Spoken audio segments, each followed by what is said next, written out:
هذا السيد كان يتهمني بالكذب وبالتلفيق وبالأخر. أنا لما تكلمت عن التاريخ ولم أتكلم عن الفتوحات الإسلامية.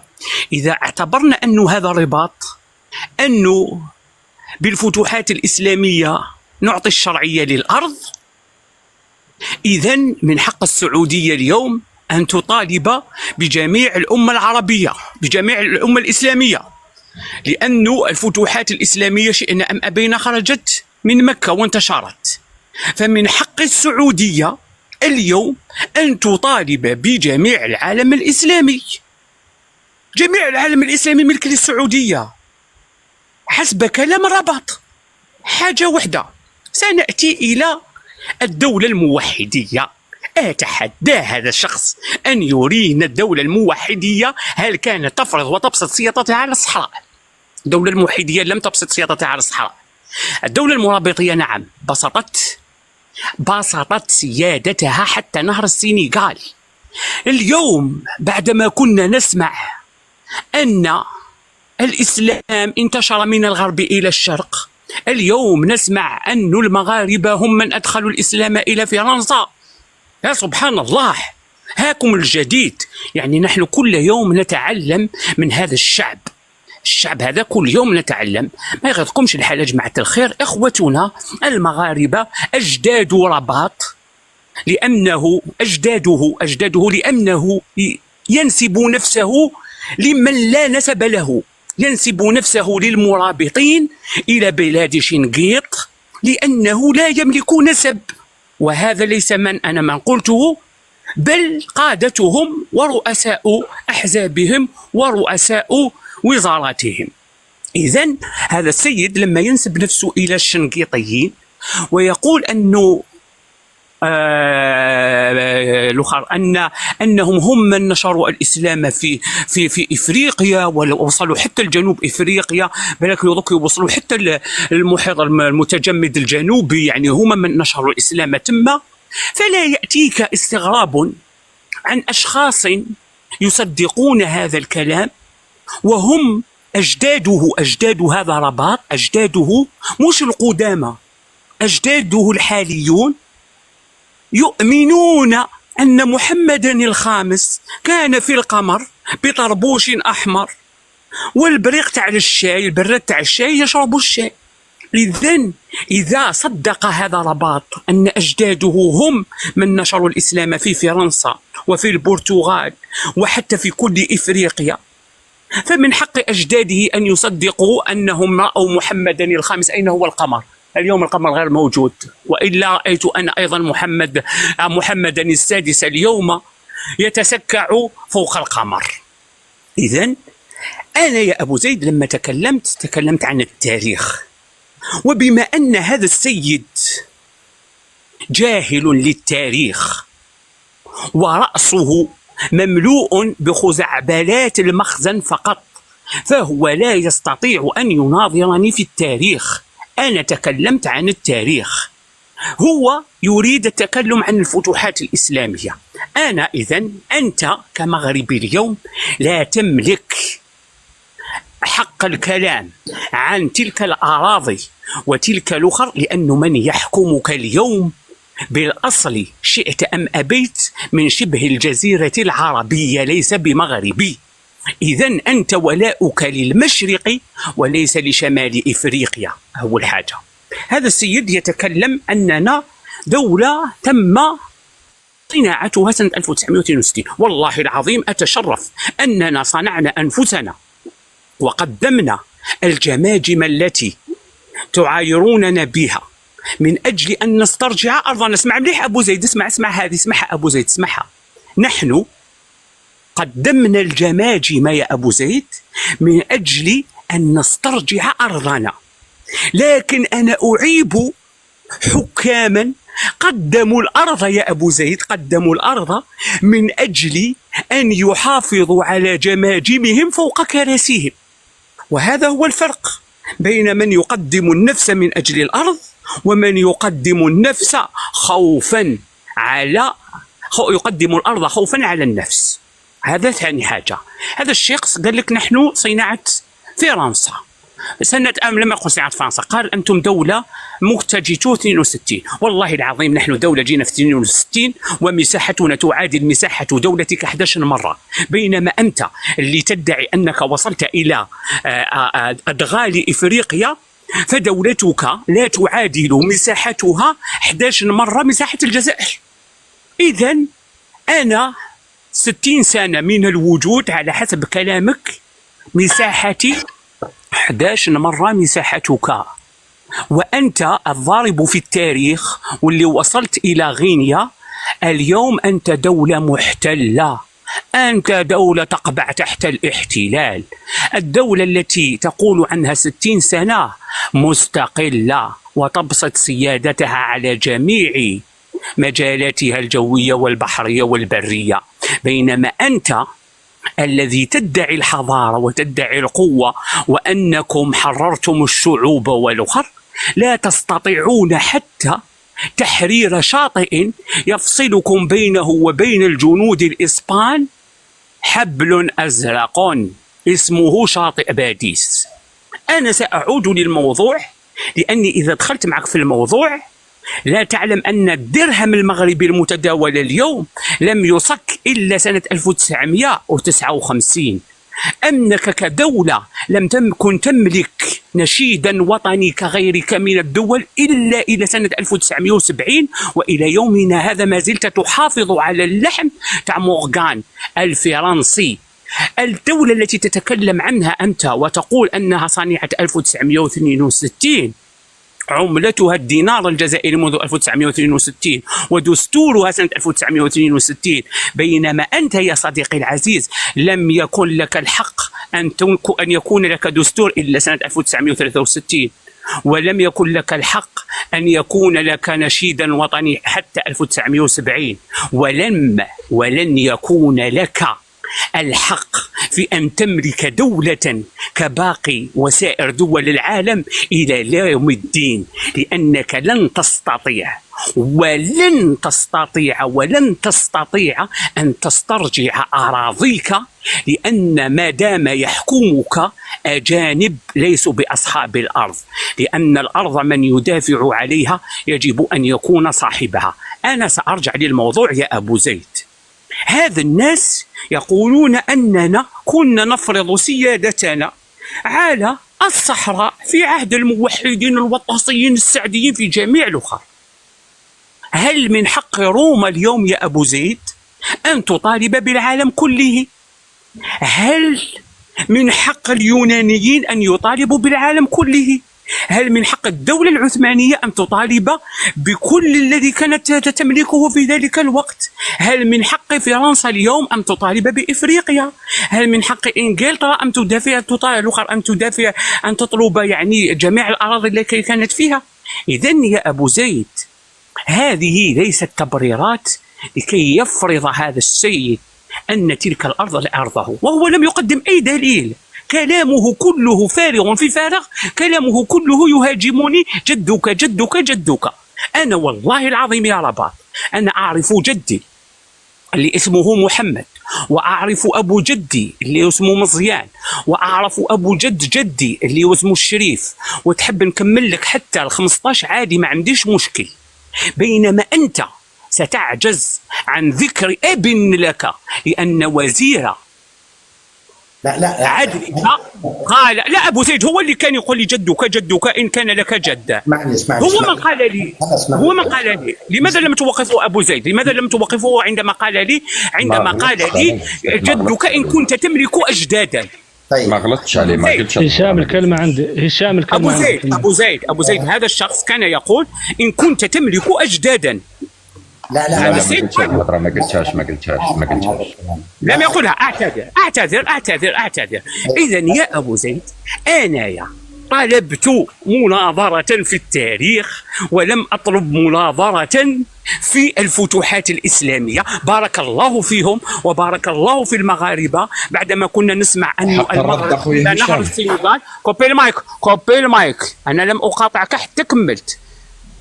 بعدما كنا نسمع أن المغرب من طنجة إلى نهر السنغال، اليوم نسمع أن المغرب من مغرب إلى طومبوكتو، إلى بوتسوانا، إلى سيشل، إلى جنوب إفريقيا. والله العظيم أنا أشفق عليكم وأترحم على الحسن الثاني الذي تعمد تجهيلكم، لأنه يعلم علم اليقين ويعرفكم علم اليقين. أنا أترحم عليه صباحا مساء، رحمة الله تنزل على الحسن الثاني ومحمد الخامس رحمة الله عليهم إلى يوم الدين. أختم كلامي أبو زيد، أختم كلامي. إذا كانت هذه الأرض وهذا الناس مغاربة يا أبو زيد، مغاربة، نفترض أنهم مغاربة، لماذا سمح المغرب؟ نسألك سؤال أبو إبراهيم، نكمل النقطة هذه، أبو إبراهيم واسألني. لا يخلص. شوف أنا حتى خلص فارس، بعدين عملت مداخلة بسيطة وأعطيت المكالمة للرباطي برهون. أبو إبراهيم احترم النقاش، أبو إبراهيم لا تزعلني. أبو إبراهيم هل بتسأل السؤال تسأله؟ تفضل أبو زيد. بما أن هذا الناس مغاربة، لماذا سمح الحسن الثاني لموريتانيا أن تقصفهم منذ 1975 إلى سنة 1979؟ هل الحسن الثاني ساهم في الإجرام الذي مارسته موريتانيا على الشعب الصحراوي؟ هذه أول شيء. ثاني شيء، بما أن هذه الأرض أرض مغربية وسكانها مغاربة، لماذا الحسن الثاني في 18 و19 و20 فيفري قصف دريغا بالنابالم والفوسفور الأبيض وبرعاية فرنسية بالجاكوار الفرنسي؟ هذه كلها موثقة، صوت وصورة وفيديوهات من الصليب الأحمر العالمي. لا يمكن أي شخص أن ينكر ينكر هذا المجزرة. وبما أن هذا الناس مغاربة، سؤالي الثالث، لماذا يقدم لهم الحكم الذاتي ولا يقدم لسكان أكادير وسكان أكادير والدار البيضاء وفاس ومكناس ومراكش والأخرى؟ لماذا الحكم الذاتي للصحراويين؟ أنا أعرف أبو زيد، إذا كان هذا الشعب شعبي وهذه الأرض أرضي سأحكمك بحديد، أحكمك أو تصمت. أنا هذا هم الأسئلة تاعي. نسأل يا هشام دقيقة يا هشام، احنا مش قاعدين بخطبة جمعة برضه، هون حوار كمان يعني، مزبوط يا هشام ولا بخطبة جمعة؟ لا حوار، خطبة عيد. خطبة جمعة ولا حوار ولا نقاش؟ وشو اللي البرنامج تبعك اليوم؟ لا ما هو شوف، هلا هي مناظرة من حقهم يعني ياخذوا. مش مناظرة، هذه بطلت مناظرة، صارت خطبة جمعة. طيب شو مطلوب؟ هو برضه احنا نسأل يعني مساءلات، يعني احنا بنسمع الصحراويين، بنسمع مغاربة، بنسمع موريتانيين، جزائري، بدنا نسمع نشوف خطبة الجمعة هذه وقت ايش بدها تخلص. طيب في عندي سؤال. تفضل يسأل يا لما طلعت فرنسا من تونس اخذوا استقلال. لا ما حدش يحط وقت، انا بس هيك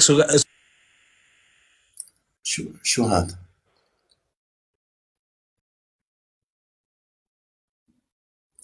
مين كبر ان شو عم بصير يا حبايب؟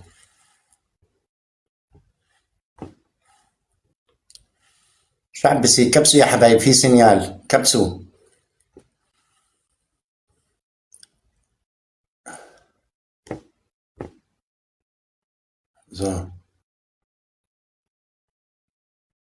كبسوا يا حبايب. ابو زيد عندك موديراتور راهو يتلاعب فينا، قاعد مشرف. اسمعني، قاعد مشرف هشام. ابو زيد هناك مشرف من المشرفين قاعد يلعب في اللايف. انا امتى الوقت لا هشام، انا امتى الوقت مشرف عندك قاعد بتزانخ. يا حبايب الله يرضى عليكم مشرفين هدو، لانه مناظره هاي ومهمه. الله يرضى والله عليك. هشام يعني احنا قاعدين مش بخطبه الجمعه، احنا قاعدين عمال بحكي لك بشغله. يعني انا بسمع ان كل البلدان العربيه اخذت استقلال بعد ما طلعت الاستعمار منهم. هلا هذه كان مستعمرها شو اسمه البرتغال ولا بعرفش ايش انول كان مستعمر المغرب تحت اسبانيا ولا مين؟ اسبانيا البرتغال واسبانيا والفرنسيين. ليش ما اعطوهم استقلالهم زي باقي هالدول اللي اخذوهم؟ هون السؤال. هلا مش بيحكوا انهم هدول اصحاب الارض. راح جاوبك يا حاج ابراهيم، تعطيني كلمه جاوبك. جاوبنيش. هلا الجزائر اخذت استقلالها، المغرب اخذت استقلالها، موريتانيا اخذت استقلالها، تونس اخذت استقلالها، ليبيا. طب ليش هدول ما اخذوش استقلالهم من اللي كانوا محتلينهم؟ اذا هم اصحاب الارض يا هشام مزبوط ولا ايش يعني؟ ولا هي خطبه جمعه وبدها تمشي بس وكله بخرط على كله وكله بيكذب على كله؟ احنا لحد الان الوطن العربي كله تحت الاستعمار، رضينا ولا حبينا؟ طيب هذا هو طبعا هذا هو. جاوبونا على هذا مش بخطبه جمعه، بانجاز يعني. طيب بإيجاز خليني أجاوبه يا هشام، عندي الكلمة. دقيقة الأخ البوليساري الله يسعدك. رباطي معك تسمح لي أطلع علي بابا بدالك؟ عندي لغة واحد الرد وما فيها حتى مشكل. عندها واحد الرد. يا هشام رانا ما ديكور في اللايف، خلينا نردوا القضية تاعي احنا. يا زلمة فارس عم بجاوب قدك وقد إبراهيم غالي على قضيتك. اصبر. هو ولي أمر. جميل. المهم لا ما يجاوب عني حد، ما يجاوب. اعطيني حق كلمة مرة ننزل عنك، ما يجاوب عني حد. فارس له كل الاحترام، الله يسهل عليه. واخا الأخ الجزائري كنا كنهضروا في النقطة ديال الصحراء وعطانا قال لك أنا دارس التاريخ 5000 سنة وعطيته مداخلة تاعي، بقيت في نفس الموضوع وما خرجت لا اليمين لا اليسار. كيفاش حنا مشينا للسنغال، واش خدينا الطائرات وتجاوزنا الصحراء وموريتانيا ونزلنا بالسنغال، واش كان امتداد، واش كانت على شكل مثلا الحالة الفلسطينية الحالية الضفة والقطاع والى اخره، يعني مناطق جزر متنثره. بالنسبه للاخ ملي جاي يجاوب على المداخله تاعي، مشى لينا للتحرير سبتهم لينيا، مشى لينا لمسافه الجزائر 11 مره اكثر من المغرب، مشى لينا لمحمد الخامس في القمر، مشى لينا الدرهم. اش قلت يا خويا فارس؟ الدرهم فاش من سنه ولات عندنا عمله مغربيه؟ فاش من سنه؟ حيت انا حال دابا موقع حالو ماشي سوقي على كيما تسمعش. انا ثلاث مداخلات تاعي سمعت واحد يسال عليه. الاخ قال لك 1959 تاسس الدرهم المغربي. جميل، كلام رائع. ديروا لي الكاميرا ونوريكم العملات تاع المغرب من سنه، ونوريو هاد 1953 كيفاش دايره، حيت الكلام كلام ولكن الناس اللي كتجيب المعنى. كبروني.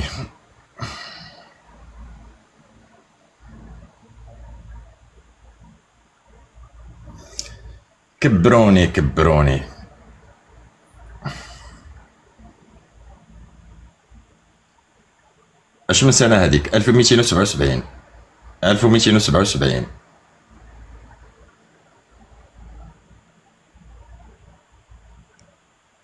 اش من سنه هذيك؟ 1280 1288. شوفوا النجمه السداسيه. واش حنا في النجمه السداسيه؟ اذا اكدت شوفوا النجمه السداسيه. شوفوا انا كنت عارف شنو. اعطيني الاسم تاعهم، ما تقوليش هو اسم العمله. اعطيني اسم العمله. ها هي دير مايك. فارس هذه النجمة كمان موجودة في الأقصى، ببعث لك إياها تشوفها. أي نعم. هاي مش الصهاينه لا، النجمة السداسية تاع سيدنا سليمان، هذيك النجمة السداسية تاع سيدنا سليمان. نجم الداوود هذا اسمه اخر بعيد عن الاسلام وبعيد عن بزاف تاع المسائل لا علاقه له بتلك. قرانا شو مكتوب، قرانا وشو مكتوب، قرا لهم الغشي مراكش، قرا لهم مراكش، خويا فارس، اقرا لهم مراكش، اقرا لهم مراكش، المغرب تسمى مراكش، اقرا لهم مراكش. دير المايك. اقرا مراكش، اقرا لهم باللي للناس انك لم تكن تسمى المغرب، كنت تسمى مراكش. ها اقراوا يا جماعه الخير مراكش، اقراوا مراكش. تفضل. دير المايك. طيب لان ما قاطعتكش انايا. 1280 ها هي. لا هذه عملة مراكش. دير المايك. ما هي للمغرب مراكش، شو مالها؟ تفضل. راه الغباء المطلق هذا الشيء هذا. 1286 1285 1800. ابو زيد انا لاني كوبيت له المايك. شوف ابو زيد انا لم اصفه لا بالجهل ولا بالغباء ولا بالاخر، يقول لي الغباء المطلق. باحترام رباطي الله يرضى عليك. يعتذر ولا يسحب الكلمه تاعو ابو زيد، وحده من الزوج. انا قلت اسحب الكلمه تاعك سحبتها. يعتذر ابو زيد، انا اعتذرت مقبلتي يعتذر. يلا اسحبها، هاي كلمه غبي، اسحبها وكمل مداخله. خلونا مع بعض باحترام يا حبايب. رباطي اسحبها، قول له مسحوبه. فك المايك يا رباطي، فك المايك، ما مسكرين له المايك. سيدي قلنا شي واحد راه كيدير في هاد الناس كيلعبونا. سي فارس انا سيدي كنعتذر لك، بقيتي لي على خاطرك. دير المايك الله يرحم لك الوالدين، وتنعتذر لي على المقاطعات اللي قاطعتيني 3 أو 4 الخطرات، ولكن ماشي مشكل، ما غنطلب منك حتى حاجه لانك شنقول لك الغالب الله.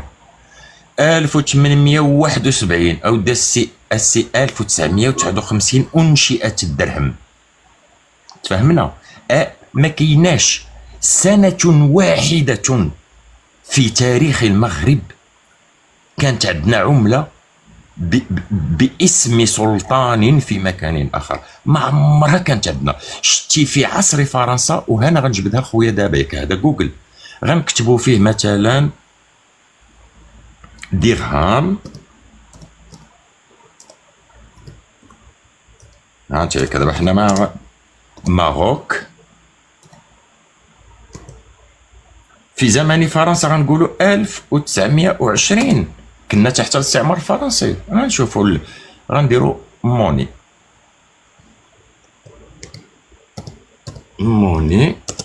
1920 كنا تحت الحكم شنو هي هاد العمله هادي؟ ماروك 1947 21 وتقول لي انت 59 في زمن فرنسا. ودير المايك من تحت لا تدلس. ها هي ما فيهاش شارل دوغول، وما فيهاش شارل دوغول، ما فيهاش شارل دوغول. ها هي محمد هذيك ماشي، لا ماشي هذيك، ما كانش الورق المختلف، ما كانش الورق. وشوف هذيك ما كانش. شوف دير المايك راه كيقلقني، راه نقدر نتعامل معاه. لا تجيش تكذب علينا. اقرا من تحت درهم فرون، اقرا من تحت. ولي للعملات، ولي للعملات. فرنك وفرنك ماشي فرنك السنتيم، الفرنك وماشي فرنس ولو فرن. يا اللي ما قاريش الفرنساويه، ما قاريش. انا ما قاريش ولي العملات. ابو زيد شوف، هرب من العملات. ابو زيد كي قلت له انا العملات، هو قاعد يكذب علينا على العملات. هرب على العملات، ارجع للعملات. خليه يشرح نعقب عليه. دير الميوت اخويا، قطعتيني 7 زوين. دير قطعتيني 7 الخطرات. فارس اعمل ميوت خلاص مداخلته، وخليناك هضرتي شي 15 دقيقه. شوف يا حبايب، الناس بتقيم مين الصح ومين الغلط. جميل جميل جميل. هذه فرون 10 دراهم. من هذا؟ السلطان في زمن فرنسا. ولا جبتي لي عمله ديال بلادك اودي اخي فارس بهاته الشموخ، ارفع لك القبعه ودي سي فارس. وهذا هو الحمايه. دير العمله البلاد. وما كان دير عندك هو العملة ديال الاستعمار. الجزائر هذه الله هي الحماية.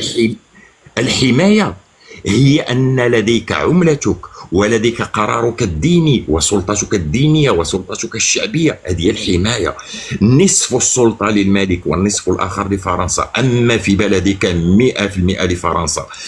وكنت أنت كما أنا، شعل الحاسوب ديالك ورينا العمولات ديالك. هضرت على 1950، جبت لك أنا 1200 وجبت لك 1300 وجبت لك 1800 وجبت لك 1700، ولكن انت شعل الحاسوب قدام الناس وقول لهاد الناس بدون هرطقات، بدون انشاء. ارجوك يا رباطي دير الجزائر الله يحفظك قول لي يا 1700 خويا، و800 حتى شنو ندير؟ دير الجزائر باش نستافدوا كاملين. هادشي زوين. دير ان شاء الجزائر الله. اش من سنه 1700 و800 باش نعرفوا العمله ديال الجزائر. هادشي زوين والله عجبني. الجيري تفضل.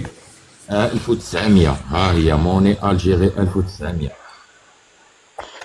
20 ها هي خويا. لا ديك تاع تونس بلاتي نجبدوا ليهم فلوسهم كي كانوا وما غنوحلو، ما غنوحلوش. بنك دالجيري 20 فرون. فين هي؟ هادشي جديد فيها راس الجاموس. هادي هادشي جديد. الجيري خلاص خليك بعملتك انت، جبدك بالعمل. لا لا باش نستافدوا يا هشام. دير الجزائر 1200 1200. ها هي الجيري ها هي فرنسا. 1950. ها هي دوك السنبولتين اللي كاينه في الشعار تاع فرنسا اللي هزاها، اللي كاينه في اي عمله فرنسيه واللي هزاها لا ماري. دابا ماشي مشكل، هذا كان بلد محتل. شوف المشكل على العملات. فين هي الصوره دير ديال 1200 دير 1200. ما كانتش فرنسا وما كانتش اسبانيا. دير 1200 الله يحفظك. 1250 ما كانتش لا تركيا ولا كانت الجزائر وحدها الملك التابعه. قد انشاته فرنسا في 1959. واش انت راك تهضر مع وقت الحمايه كانت فرانك الفرنسي، كان فرانك فرنسي لم يكن درهم، كان فرانك الفرنسي.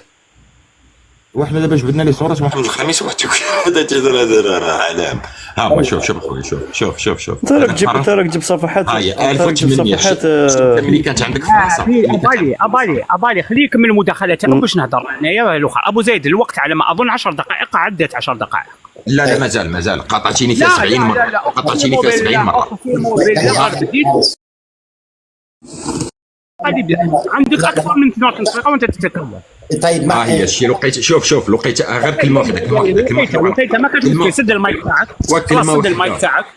سد المايك تاعك طيب. وارجع لبلاصتك وحنا دوري كي الاخر. والله العظيم انتم تورطون. مرهوم عير كل واحد 10 دقائق. والله العظيم هذا الناس يورطون انفسهم بانفسهم. جاب الحجه على نفسه. احنا شفنا كي قلت له انا وري العمولات، هرب من العمولات لانه الفضيحه الكبرى موجوده هناك. لو فرون ديرهام فرون انا راهو عندي وراهو كلش، حتى انا عندي، لكن انايا ما نستطيع ما نحشم نوري العمله تاعك لانك لم تكن تملك عمله. وتتكلم على محمد الخامس. محمد الخامس ليس مغربي يا انسان. تريد ان تنسب هو يقول لك انا لست مغربي، انا من شبه الجزيره العربيه. كيفاش انت بغيت تلصق روحك بالسيف لمحمد الخامس؟ محمد الخامس ليس بمغربي. الا تستحي؟ هل يعني عقمت الارض المغربيه كي تنجب رجلا باش ديروهم فوق العمله تاعكم؟ والله العظيم انا استحي. يعني لو كان درتو عبد الكريم الخطابي، لو كان درتو ابو اسمه هذاك ابو زيان ولا الاخر، ولا درتو احمد الاخر، درتو واحد من هذو الصحراويين لكم تقولوا انهم غريبه، ولا درتو كاش واحد يعني من المغرب في العمله تاعكم. والله لا، انا افتخر بكم لانكم درتوا الاخر. لكن انتم بما انكم لا تملكون فأنتم دائما مرتبطون بالغير. هذه هي العقدة تاعكم، أنكم دائما تربطون أنفسكم بالغير. أبو إبراهيم طرح واحد السؤال جميل جدا. نبداوه بالدول المحيطة. الجزائر كانت تحتلها فرنسا، استقلت سنة 1962. نحكيو على الاحتلال. لا هذه كذبت فيها يا فارس. بدون مرجع ما حدا يقاطع. الله يبارك فيكم. موريتانيا كانت محتلة، استقلت سنة 1960 من طرف فرنسا. السنغال استقلت سنة 1960 على ما أظن. مالي، النيجر، تشاد. أنا نحكي على الدول المحيطة كانت محتلة من طرف فرنسا، كلها استقلت وهي دول مستقلة عضو بالأمم المتحدة بكامل خريطتها وتفرض سيادتها على جميع أراضيها. نمشيو للحماية. تونس كانت تحت الحماية، يوم 22 مارس استقلت، واليوم تونس عضو بالأمم المتحدة وتفرض سيادتها على جميع أراضيها. ليبيا كانت تحت الحماية الإيطالية أيضا، استرجعت أراضيها. مصر كانت تحت الانتداب البريطاني واسترجعت أراضيها، واليوم هي دولة. يعني إذا جينا لجميع هذه الدول أنها أخذت استقلالها واستقلت وهي دولة معترف بها في الأمم المتحدة من طرف جميع الدول العالم. لماذا الاستثناء الواحد والوحيد في العالم هو المملكة المغربية؟ أنا سأجيبك أبو زيد. كجو هذو المغاربة عندنا واش يقولوا لك؟ لا، نحن كنا محتلين من طرف دولتين. من هم هذو الدولتين؟ فرنسا وإسبانيا. هنا مربط الفرس. إسبانيا، أنا أعرف أنه في نوفمبر 1912 كان هناك معاهدة حماية لإسبانيا على الشمال وعلى طرفايا. ألم تكن إسبانيا تحتل الصحراء في ذلك الوقت؟ أم لم تكن الصحراء في أجندة عبد الحفيظ أنها أرض مغربية؟ كيف لمحتل للأراضي أن يحميك؟ نروح لفرنسا. ألم يكن عبد الحفيظ يعلم أن بشار وتندوف هي مغربية؟ كيف يقبل بالحماية الفرنسية على المغرب التي تحتل أراضيه؟ والله العظيم هذا عجب العجاب. ألم يكن يعلم عبد الحفيظ أن هناك مدينتين وجزر جعفرية تحتلها إسبانيا في ذلك الوقت؟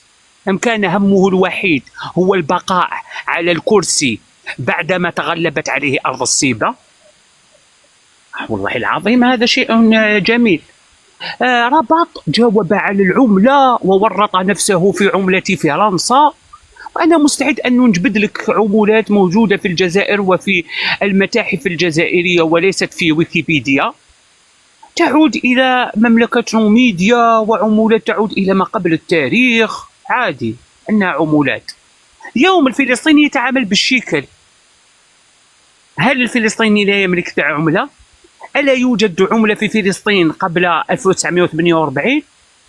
لكن أنتم الذين تتكلمون هذا الشيء وتفتخرون بالحماية فهذا شيء آخر، لأنكم تفتخرون بما صنعته لكم فرنسا وما تصنعه لكم اليوم فرنسا، لأنه ما يوجد اليوم في المغرب كله ملك لفرنسا.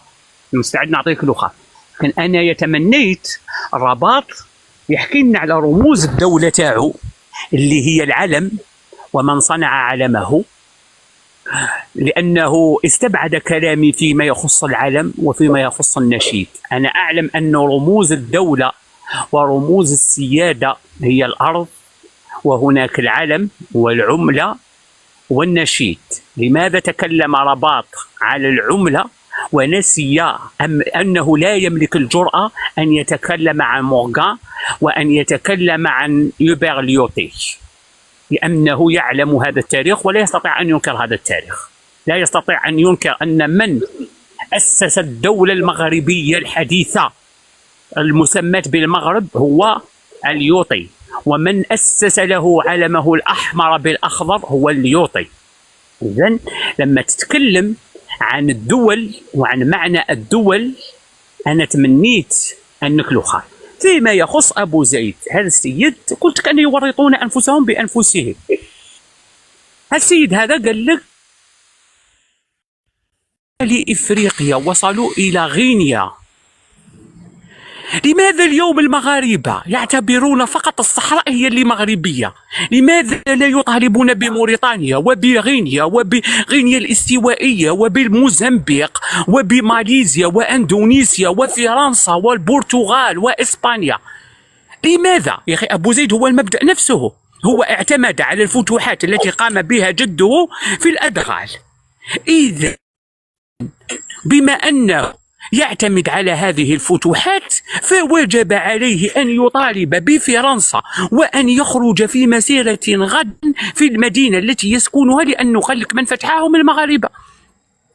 لكن هذا الشخص وبما أنه يتكلم من أجل الكلام فأنا سأتواضع وأنا ما زلت مستعد يا أبو زيد أن نبدأ التاريخ منذ 5000 سنة، ليس بالميكرو وليس بالحاسوب لكن بالرأس، لأنه فارس مستعد أنه يفتح الكاميرا ويحط يديه على راسه ويحكي لك التاريخ قبل 5000 سنة.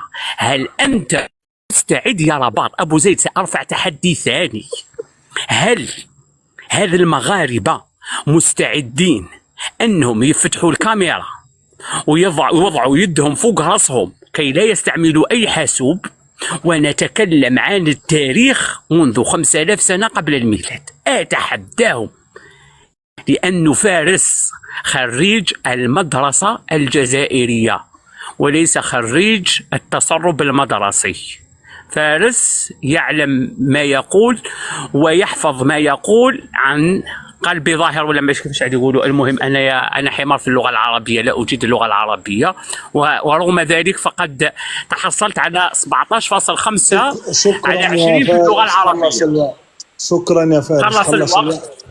بارك الله فيك ابو براحي. السؤال المطروح ابو زيد في 10 ثواني. السؤال المطروح: أين السيادة؟ هذه الناس الذين يتكلمون عن دولة 12 قرن، أين سيادتهم وأين هم من العالم؟ أبو زيد في الأخير في 10 ثواني، الجزيرة قبل يومين وفي القمة العربية الإسلامية وبحضور مولاهم الرشيد ووزير خارجيتهم وضعوا خريطة الدول المشاركة في القمة العربية الإسلامية ووضعوا خريطة المغرب دون الصحراء الغربية.